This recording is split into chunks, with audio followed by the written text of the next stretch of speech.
Сәлем қыздар, сіздермен бірге мен Жаңылсын.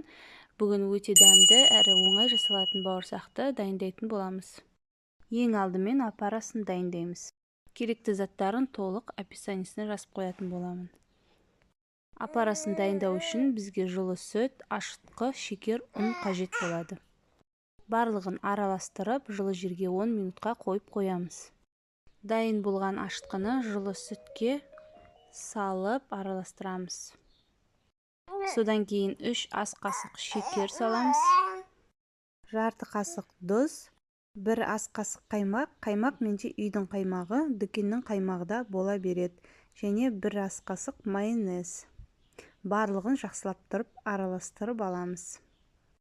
Жақсылап араластырып алғаннан кейін үстіне ұн қосып, осылай венчиктің көмегімен басында жақсылап араластырамыз. 1 сағатқа бетін жауып, жылы жерге қойып қоямыз.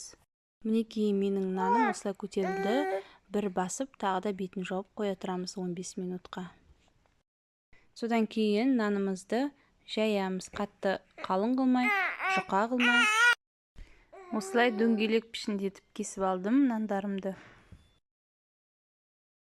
Кесіп болғаннан кейін 5 минутқа қоя тұрамыз. Содан кейін қызып тұрған майға екі жағын бірдей қызартып өстіп пісіріп аламыз. Менімен бірге болғандарыңыз үшін рахмет. Ас болсын. Арнама тіркеліп, лайк басып, комментарий жазуды ұмытпаңыздар.